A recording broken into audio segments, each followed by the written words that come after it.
Қайда жібердің? Айт шапшаң. Иттің иесі болса, түлкінің тәңірісі бар деген. Айт қазір, әйтпесе милицияға барамын. Бара бер барсаң. О несей мені қорқытқаны. Одан да ана сұр қаншығыңа тыйым салмаймысың? Милицияға не деп барасың? Өзіңді өзің әшкерелеп. Сіңілім жолдан бала тауып алып еді, соны мына ерден үйге жолатпайды деймісің? Бар енді неғып тұрсың? Тәлтіректей басып төрге озған ерден төсегіне келіп сұлады. Әлде мас, әлде сау, әйтеуір бұнымен сөйлескісі жоқ. Ойбай-ау, қайда жібердің баланы? Енді не бетімді айтамын? Гаухардың алдында жерге тықтың ғой, ойбай. Бала ұрлады деген не сұмдық? Айдаладағы біреу үйіне кіргізіп рақымшылық жасағанда сен итке не болды сонша тарылып, таспауыр неме? Өмір бойы осылай соңыңа қара ермей өтерсің-ау, өтерсің сен. Әй, тантыма, бауырынан жараған қысыр жыландай ысқырынба енді. Баланы ешкімде ұрлаған жоқ. Ендеше қайда апарып тастадың? Өліме тіріме өзі? Қорқпа, бала сенімді жерде. Артынан айтамын. Бар енді, Ерден теріс қарап аунап түсті де қор етіп ұйықтап кетті. Бұл қанша жалынса да ерден сырымды қайда апарып тастаған айтар болмады. Қорқытты да, қарғап сіледі де. Сонысы үшін бірер таяқта жеді.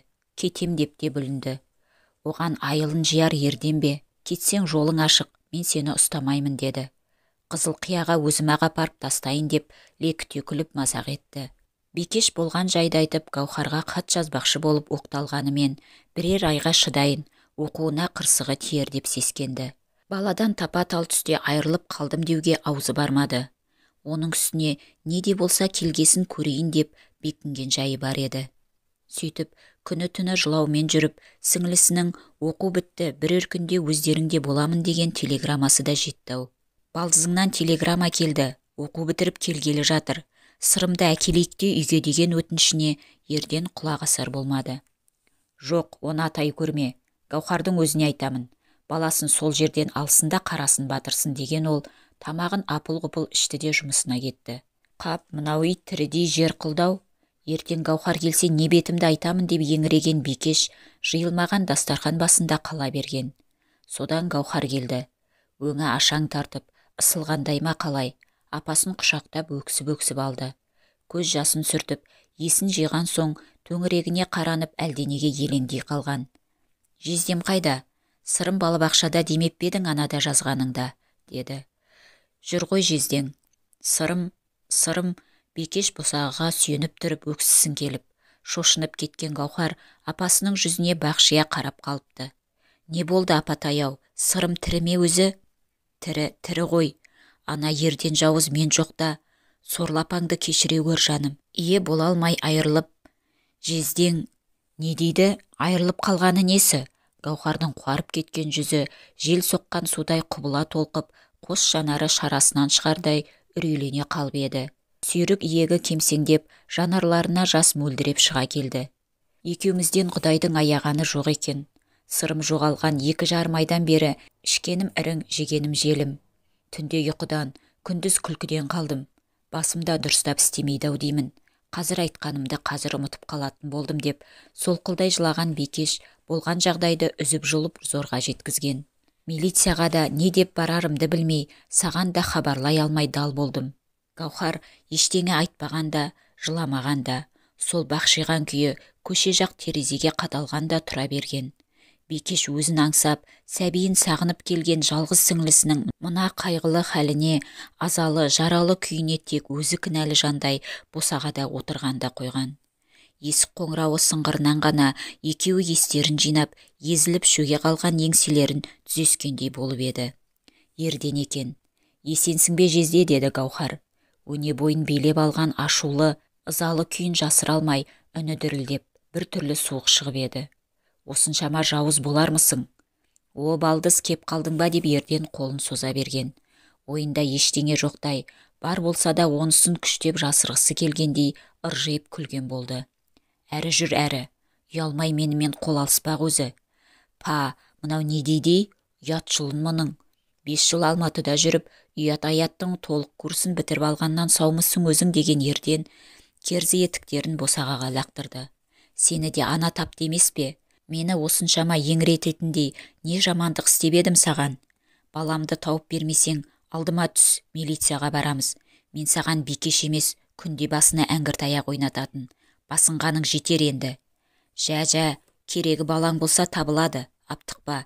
Менің бар кінәм, жолдан табылған немеден құтылып, мына апаңның болашағы бар сенің бастарыңды өсек аяғынан арашалағаным ба? Я, керегің бала болса, мына әдіріске барды ала бер деген ерден төс қалтасынан әлдекімнің адресі жазылған көк қағазды берді. Балаң қазір сапсау, басынан бір тал шашы да түскен жоқ. Қайдан тапсам да бала менікі, өмірге жаңа келген сәбидің не кінәсі бар еді? Мені табалағаның да жететін еді ғой. Эх, жезде, не дейін саған, монша қара жүрек, тасбауыр болармысың деген Гаухар жылдам киінді де тысқа шықты. Соңынан бикеш ілесті. Қаланың күнгей тұсындағы осы бір көк қақпалы еңселі ағаш үйде думанды қызығы мол шаңырақтың бірі еді. Думан тарқап, қызығы сарқылайын десе қиын ба? Үй иесі өмірден өтіп, ордалы шаңыраққа жасы жер ортасы, көктөбеден әрі асып кеткен толғанай әже ие болып қалғаннан, бұл маңда жиі бой көрсетіп қалар, думанды бас қосулар сап тыйылып, ат айналғысыз көк үйдің ауласы қаңырап бос қалғандай еді. Әжей болса, қала орталығынан бір үй алып, өз алдына түтін түтетіп кеткен, ұл мен қыздың кезек-кезек шақырыстарына құлақ қойғысы жоқ. Мінезбен қасарысып әлі өз ордасында отыр. Бар ғұмырын осында өткізген, ұл қызын осы арадан енші бөліп шығарған, күні кеше ғана 60 жылдай отасып, бір ауыз шәй деспеген шалын таза арулап, өз қолынан жөнелткен құт мекенін көзі тірісінде құлыпқа салып түндігін қалай жапсын. Шалы екеулеп жүріп, уғын қаласып, түндігін көтеріскен шаңырағын шайқалтпайды. Түндігімді жаппағайсың, әлің кетіп, жүріп тұруын қиындаса балаларың бар емес пе? Әзірге әбендікі деген шаңырақ қалқайып тұрсында деген шалының өсиеті де біраз жүктің өз мойнында қалғандығын аңғартса керек. Оның үстіне ауыл аймақтың келімді кетімді кісілері құда жекжат деген бар. Бәрі мына көк қақпаны айқара ашып, әбеңнің үйі осы ма деп кіріп жатса, мәртебе мерей емес пе? Шүкіршілік, ұлы жауапты қызметте, қызы емханада дәрігер. Күнде демесең де күн аралатып келіп тұрады. Қараң-құраң бірер немересі де, сенбі-жексенбіде атамның үйі қайдасың деп сал бұрып жетіп келеді. Шалы бардағыдай, шалқып-толқып кетпесе де, бір үйге жете қаптал думанды тірлік қайта қаулап жанданып сала береді. Бірер күнге саялаған немерелер шуылының сап болып тыйылатыны да, қайта тулап жүре береріне де кемпір бойын үйретіп алған. Келер сенбі қашан жетер екен деп елеңдейді де отырады. Әбден болмаған соң көршілерін аралайды. Қадау-қадау құрбыларын іздеп, қаланың басқа қиырына да шығып кететіні бар. Өз қатарының азайғаны қиын екен. Сол әдетімен көк қақпаның ілгешегін сырттан іліп, 2-3 квартал әрірек тұратын таңқы мұрын сары шұбар Сәменнің үйіне бүгінде келген. Бұл төңіректегі өз шалы мен құрдастардан қалғаны осы.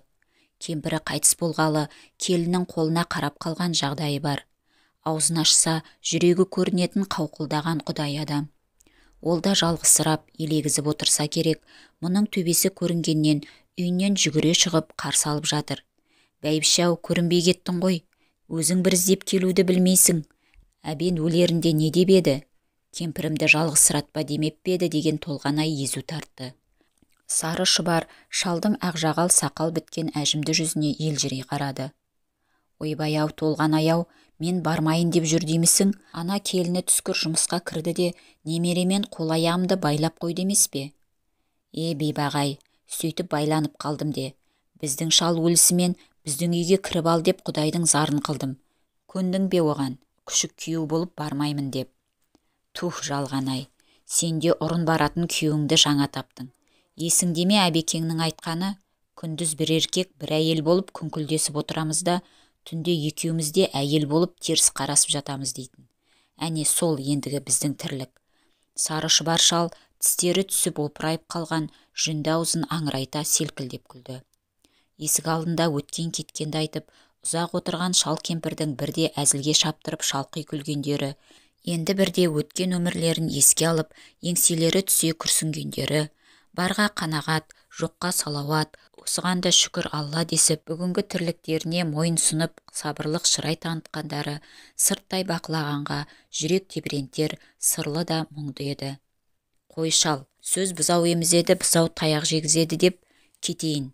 Әншейін өзіңмен жүздесіп, шер тарқасайын деп келгенім ғой.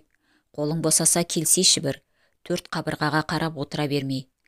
Әбекең түсіме еніп жүр. Тіріден дұға деген, дұға дәметеді де, зират басына барып қайтайық деген Толғанай кең пішілген қамзол етегін сілкіп тастап, ілгері жылжи берген. Бар бол бәйбіше, топырақтан тысқары болсам келер жетіде төбе көрсетіп қалармын деген сары шұбар шал дір-дір еткен қос тізесіне ие бола алмай орнынан қалталақтап тұра берген. Әдейілеп келіп бір кесе шайда іше алмадың-ау. Уа Дариға жалған-ай, шай іше қойыңдар деп шақыра қоятын біздің келін бе деп күбірлеген Сәмен Толғанай бұрылыстан көрінбей кеткенше қабақ тұсына алақанын көлегейлей салып тұрып қалған. Толғанай сары шұбар шалдың қам көңілін, келіні мен баланың байлаулы бұзауындай болып қалған кембағал хәлін сезініп біртүрлі ренжуледі. Жалғызым деп жарғақ құлағы жастық ескемей шапқылаумен жүріп, бар ғұмырын өткізгенде екі қолын жылы суға малып ақ отыратын реті бар еді бейбақтың. Енді міне көрмеймісің, аюдай ақырған келін тап болып, байлаулы мәстектей қазығынан ұзай алмай қалғаны. Адам бір мезгіл жүріп тұрмаған соң езіліп, шөгіп, мүжіліп бітеді екен. Анау біздің балалар да қолымызға кел деп қыңқылдауларын қоймайды. Ойбай-ау, олардың көп қабатты үйшігіне кірген соң торға қамалған құстай балконға қонақтап алып отырғанын ғой төбеден қарап. Тек айта көрме, өз үйім өлең төсегім деп шалымның ордасын құлыптап не көрініпті. Ауласын бір сыпырып түссем де ермек. Толғанай осындай бір көңіл жегіне шығара алмай жүрген ой әуейімен көк қақпа түбіне келіп қалғанын да аңғармап еді. Босағада ақ шүберекке ораулы жатқан затқа назар ауған. Мана үйден шығарда ештеңе де байқалмағандай еді. Мұнысы не болды екен? Өткен кеткен біреуден түсіп қалдым әлде? Олай болмаса керек. Әдейілеп қойып кетпесе, тап босаға түбінде бұлайша жатушы ма еді? Еңкейіп барып ала берем деген Толғанай селк етіп қолын тартып ала қойды. Ойбай құдай, мынасы бала ғой. Жаратқан Алла, мұндайда сұмдық болады екен. Ұйықтап жатса керек, сәби кемпірдің даусынан шошып оянып шар ете қалды. Бісміллә, бісміллә, шошып кетті-ау. Маңайына да қарауға шамасы келмеген кемпір жөргекті баланы жерден іліп алды да үйге қарай елпеңдей жөнелді. Көк қақпаны жабуға да шамасы келмеді. Кебістерін де шешпестен төргі үйге озды. Өз төсегіне көлденең салып жөргекті аша бастады. О тәңірім, ай мен күндей ғой өзі. Түфә, қара, сүт құйған шынысы да ораулы жүр. Я, іше ғой ботам. Бала еміздікті борпылдата сорып, тыншу алғандай еді. Ой, қошақаным, сүтке алданғаныңа қарағанда, анаң емізбейтін тік аяқтың өзі болды ғой. Баланы жайғастырып болған соң ғана барып, Толғанайдың есі кіргендей еді. Мамырлай басып тысқа шықты. Көк қақпаның алдына шығып, төңірегіне көз тастап сәл бөгелді де, күдікті ештеңе де байқамаған соң есікті еппен жауып, іштен ілді де үйге қайтадан кірді. Анадай тұрған орындықты керуетінің қасына келіп қойды да, өзінен өзі былдырлап, жөргегі ашық жатқан сәбиге сүзіле қарап отырып қалды. Дал болып отырған түрі бар. Өзі 8-9 айлық балаға ұқсайды. Осы уақытқа дейін бауырында болған баласынан аяқ асты безінгені несі? Безінетіндер туа сала безінсе керек еді. Анау біздің қыз роддомға да тастап кететіндер толып жатады деп айтушы еді ғой. Ал мынасы бір жұмбақ. Өзінің жатырқауды білмейтініне, еміздікке уануына қарағанда бала бақшада тәрбиеленгенге де ұқсайды. Әлде біреу қастандықпен ұрлап әкетті мекен өзін. Оның да қисыны келіңкіремейді. Ұрлап әкетсе менің босағамда несі бар? Мүлдем әкетпес пе еді көз көрмес жерге. Қой, балаларға звондайын. Орнынан тұрған Толғанай алдымен дәрігер қызына телефон шалды. Жарты сағат өтпей қызы да келіп қалды. Кәне, батырды тыңдап жіберейік деген ол баланы етпетінен де шалқасынан да жатқызып фонендоскоппен тыңдай бастады. Тап-таза, еш ауру жоқ апа. Өзі оңды бала екен. Мен саған ауру сауын тексер деп шақырдым ба? О несі бас салып аударып төңкергені? Одан да не істейміз, сол ақылыңды айтсайшы деген Толғанай кәдімгідей киіп қалды. Не істегені несі апа? Қазір өзіммен бірге ала кетемін де дом малюткаға табыс етемін. Қой әрі, о несі құрттақандай немені шарылдатып. Әлдекімнің босағасын әкеп тастап, тумай жатып тартқан азабы да аз емес қой сорлының. Енді не істейміз? Алып қалмақ түріңіз бар-ау өзі. Алып қалса несі бар? Алып қаламын, асыраймын. Мына дағарадай үйде күңіреніп жалғыз отыра бермекпін бе? Қайта өзіме серік ермек болады. Қойшы мама, әлде біреудің баласын асырап, не бейнетіңіз, одан да тыныш отырмайсыз ба? Жә, біреудікі, бөтендікі дегендер осы қайдан шыққан? Бұл да ет пен сүйектен жаралған адам емес пе? Ата-анасы рақымсыз екен деп басқамыздың тасбауыр болғанымыз жөн бе? О несі? Сәбидің не жазығы бар? Ананың адал сүтін емген адам басқаныкі деп ешкімді алаламаса керек. Оның үстіне бұл сәби емес пе? Әкең, әбекең марқұммен өмір сүрген 60 жыл ішінде осы үйден талай жетімекті жетілдіргенбіз. 32-ші жылы ақ сүйек болып қырылып қалған бүтін ауылдан тірі қалған 3 баланы бауырыма басып адам еткен мен едім. Ел аман, жұрт тынышта мына баладан безініп не көрініпті? Құдайдың өзі айдап әкелген шығар. Қойшы мама, айтпашы ондайды деген қызы шегіншектеп барып орындыққа отыра кеткен. Өткенді айтпасаң түсінетін сендер бар ма? Айту керек, айтқанда да әдемілеп тұрып айту керек сендерге. Сұрап ала алмайтын баладан безіп, сендердің тоқтықтан кекірік атып, азуға айналғандарың осы емес пе? Рахат тұрмыс көктен сау етіп түсе қалғандай. Жә, ана ағаң азманда, жөндеп ақыл айтама десем, Толғанай сәбиді алдына алып бауырына басты. Маңдайынан искеп толғанып отыр. Өзінің исі қандай оңды, жұпар сасиды тіпті. Әжесінің қаңсып қалған танауы ашылып, оңды болып қалды өзі. Айналайын баладан, тауып алдым даладан, далада бала жатама түсіп қапты шанадан деп әндеткен кемпірдің үсті құшағына елтіген сәби маужырап барып ұйықтап кеткен. Ірі қызметтегі баласы да көп күттірген жоқ. Ақ волгамен көк қақпаның алдына келіп тоқтаған. Үйге жүгіре енген баласы табалдырықтан бері аспай кілт бөгелген. Апау, не болып қалды? Баласы несі? Тауып алғаны несі? Түкке түсініп тұрғаным жоқ. Түсінбейтін несі бар? Мына қыздың айтқаны сол. Көшеден бала тауып алдық. Әне пысылдап ұйықтап жатыр деген Толғанай табалдырықтан бері аса алмай аңтарылып тұрып қалған ұлына қарады. Мұндай тыныш болар ма өзі?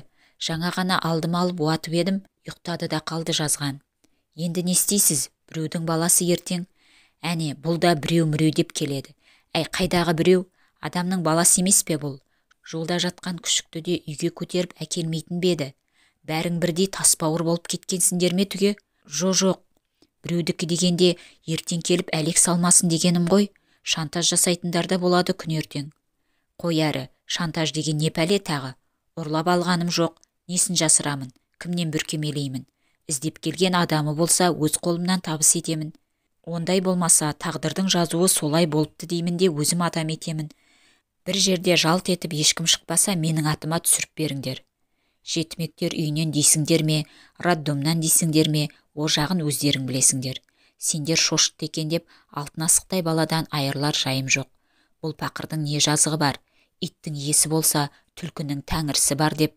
Барыңдар, енді жұмыстарыңнан қалмай. Бикеш сіңлісінің қолындағы адресті көргеннен-ақ бұл көше қаланың күнгей жақ шеті деген. Екеуі жол жөнекей такси ұстап солай қарай жүрген. Сіз мына үйге 1 квартал жетпей тоқтаңызшы, біз жаяу барайық деді Гаухар шоферге тілдей қағазды ұсынып.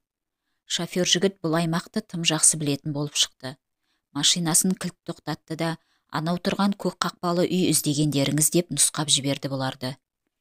Ал бауырым, қалай кіреміз, не дейміз деген Бикеш Гаухардың алабұртып тұрған жан күйін сезінгендей біртүрлі елжірей қараған.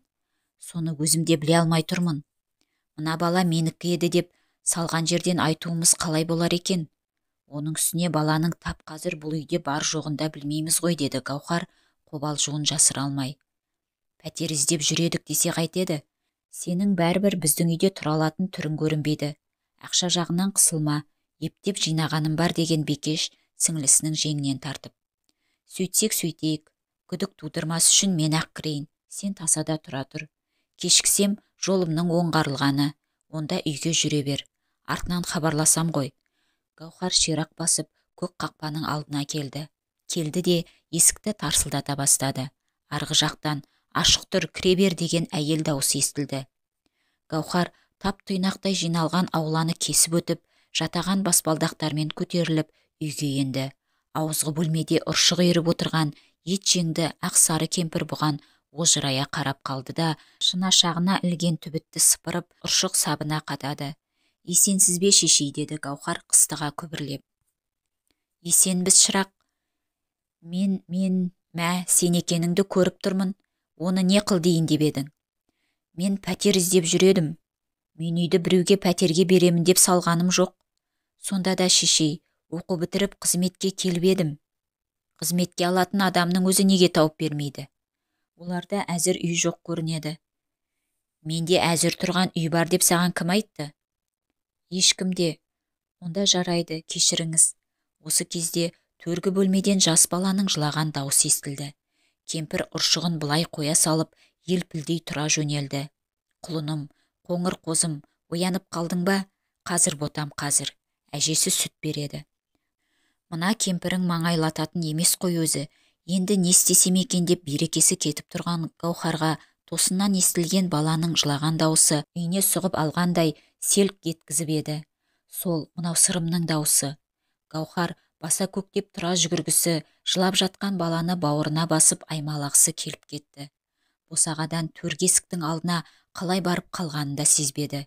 Бірақ әлдеқандай тосын күш кеудесінен кері итеріп төргі үйге оздырмады.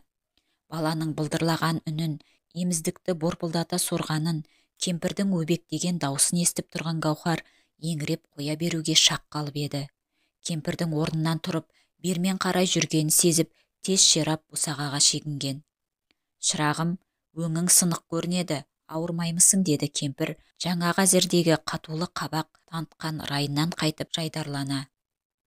Жаңа ғана қазымырлана қалған күйінен тез айнығандай, пәтер іздеп келген беймәлім қыздың денсаулығын білуге құштарлана қалған сыңай танытқан.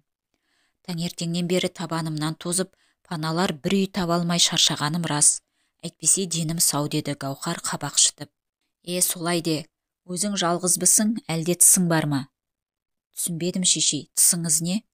Баламысың деген, үлкендер кейде осылай сөйлейді жұмбақтап. Әйел астар, ері тыс емес пе тәйірі? Енді түсіндім. Тысым, жолдасым жоқ, жалғызбын. Болады да әлі. Басың жас, сонымен үй іздеп жүрмін де.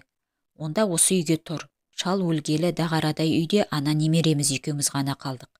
Балалар өз бетімен өрсіздеп кетті деген толғанай мамырлай қозғалып тысқа беттеді. Таңдайын қатқан шығар, шай қойып жіберейін. Немерем дейді, сонда шынымен ақ сырымның бұл үйде болмай шыққаны ма? Анау ерден сұмның бізді алдағаны ма? Жоқ, мүмкін емес. Жылаған даусы сырымнан айнымайды. Ойбай-ау, баланың қай жыласын айырып болады? Бәрі бірдей емес пе кішкентай кезінде? Сырым болмаса бұл үйде қалып не бітірмекпін? Жоқ, мен ептеп барып баланың жүзін көрейін. Оң жақ самайында тарыдай ғана меңі бар емес пе еді? Сөйтейін. Гаухар аяқ киімін шешіп, төр үйге қарай қозғала бергенде, тыстан кемпірде кіріп келді. Балам, есімің кім? Гаухар шешей, Сүлейменова Гаухар. Шырағым-ай, Гаухармын де.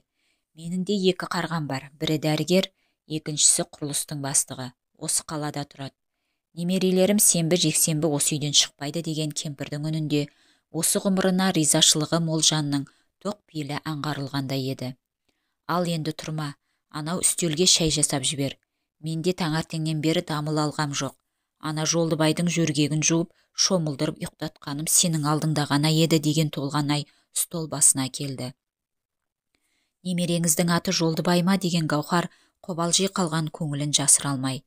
Жолдыбай, өзім қойдым атын. Өзі бір 1000 жасағыр бала. Сүт берсең болды, пысылдап ұйықтайды да жатады.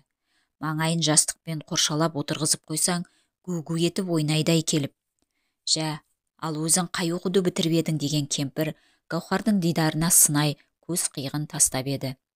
Есеп қисап жағы ғой шешей. Жөн. Осы заман есеп қисапта қалды ғой.